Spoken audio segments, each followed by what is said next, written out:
2006 GMC Yukon Denali, front brake pads and rotors. First thing you need to do is jack it up and support it properly. Then you need to turn the wheel all the way in so you can remove the caliper. Caliper takes a T55 Torx. There's two of them, one here and one right here. They're not very deep, so if you got an impact, the impact will work great. Otherwise, you're gonna have to use your ratchet or a breaker bar to break them loose, and they're in there pretty good. If these do not come out, they're frozen in there, just go ahead and remove the 18s that hold the caliper bracket on. There's two of those, there's one here and one here, and just go ahead and replace the caliper itself with the bracket.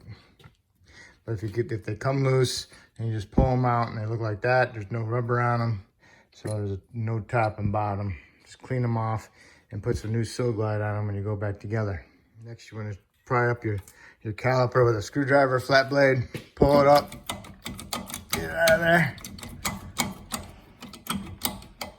Come on. All right.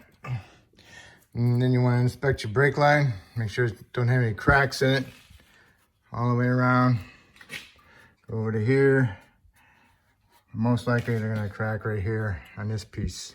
If you get a brake pull and it seems like brakes are staying applied, and it's most likely it's the brake line, and you're best off replacing the rubber brake line. Because right here, whenever they got metal and they're crimped, the metal, when it rusts, it expands and it pinches the line. Same thing with this one here. This clamp here, it rusts up and it squeezes that brake line, brake hose, and it restricts the flow of the brake fluid, and it gives you a pull. Then you remove the caliper and you want to inspect your caliper pistons. You want to check out the boots, make sure they're not torn or leaking. If they're torn or leaking, then you might as well just go ahead and replace the caliper and the bracket assembly. Okay, so if they're okay, then you want to proceed to removing your caliper bracket, which has got the two 18s, one right here and one right here. Here's your two caliper bracket bolts.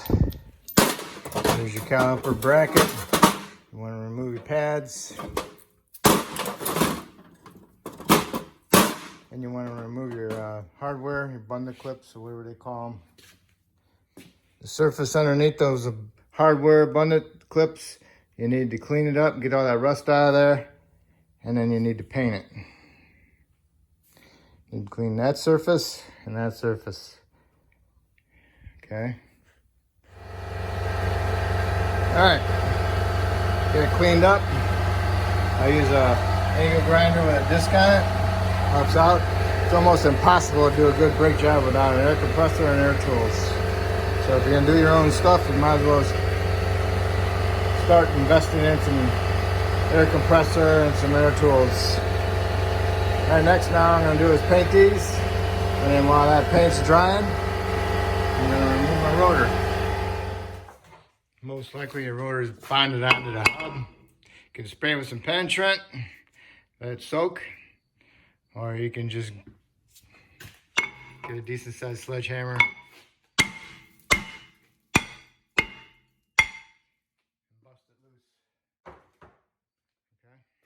Pull the rotor off. Now you got the rotor off. I got this nice hub here. It's all rusted and nasty. So now you can take your angle die grinder with your rollover disc on it. Get inside here and clean it up and get the best you can. Clean the hub as best you can get it. And then you want to put a fine layer of anti-seize on it after you get that done. Then you can put your new rotor on and make sure your new rotor, you clean it with soap and water, get the shipping oil off of the surface, or you can use Windex. I don't use brake clean because brake clean deteriorates the new pads, so you don't want to get any brake clean on the new pads. All right, now you want to push your pistons back in on your calipers. Use an old pad and use a C-clamp. Push it on there, tighten it up, pushes the piston in. Make sure your lines aren't pinched. If the lines are pinched, it's going to restrict the flow of the fluid returning into the master cylinder, and it's going to make it harder to push them in. If your lines are nice and straight and it's really hard to push them in and you're straight, then most likely you got a problem with your pistons hanging up inside the caliper. So then you need to replace the caliper. But anyway, so we got the pistons pushed in on our calipers, and now we're ready to go back together. And you want to just wipe these surfaces down on your pistons and the outer part of your caliper. So then that's ready. So now we need to do is put our hardware on our caliper bracket and put our caliper bracket back on. Okay. Hardware's on your caliper bracket. They only go on one way because one side is wider than the other. All right, next you need to do is get that mounted on there.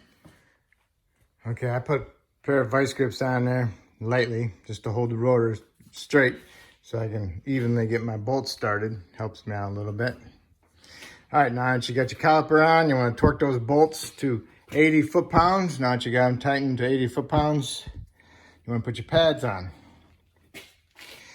If your pads come with 2 squeakers on one pad, it will not go on the inside because the squeaker on the top hits.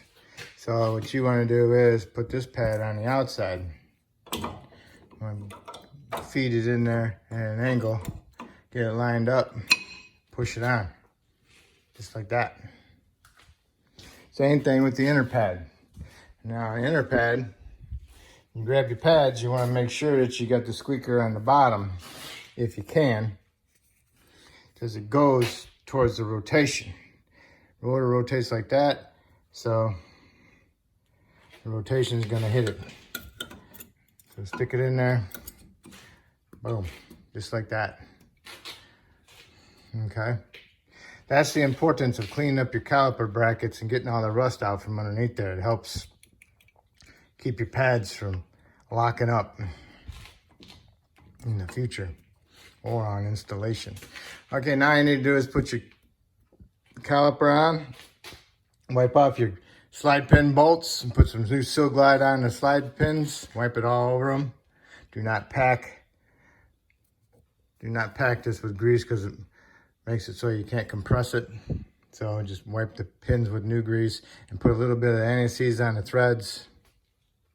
And you want to torque those to 30 foot-pounds. Okay, here's your slide pin. Got some Seal Glide on. I got a little bit of anti-seize on it. So you want to stick it in there. Line it up. Get them both in there. And once you get them both in there, and start them. Make sure they start threading. Then you can run them in, and then you can torque them to 30 foot-pounds. Okay, now that you got it all together and everything torqued, what you want to do is make sure, double check that your line here is nice and clean, not looped like it's twisted. If it's twisted, then you got to take the caliper back off and turn it so it puts it back on there so it looks like this. Okay, if it looks like that, then you're all set. So now you need to do the other side. Do the other side exactly the same way. And then when you're done, you can put your tires on. And then you want to torque your tires to 140 foot-pounds. Okay? When you have it on the ground, you want to go inside the vehicle. And you want to pump your brake pedal a couple times and make sure you got a decent, firm, hard pedal. The reason why you want to do this is because a lot of people, they'll forget all about pumping the pedal before you put it in drive or reverse. If you put it in drive, you start taking off, you're not going to have any brakes because you're trying to take up that gap inside the piston here on the calipers because they're pushed in and you're going to slam into something, okay? Same thing with reverse, you know, you just got to be careful. You got to make sure you got a good brake pedal before you put it in drive or reverse. So once you get a good brake pedal, you can go double check your fluid in your reservoir. You can look at the reservoir on the side to see what the fluid level is. If you got to add it, wipe off the reservoir cap, add the right recommended fluid. Usually marked on the cap what it is, .3 or .4, but this particular one is .3, so put that in there. Once you got everything all set, and you got a good brake pedal, then you can take it for a ride, and that will be it. If I helped you out doing this video, maybe you can help me out by subscribing. If you already have, I appreciate it, and I want to thank you.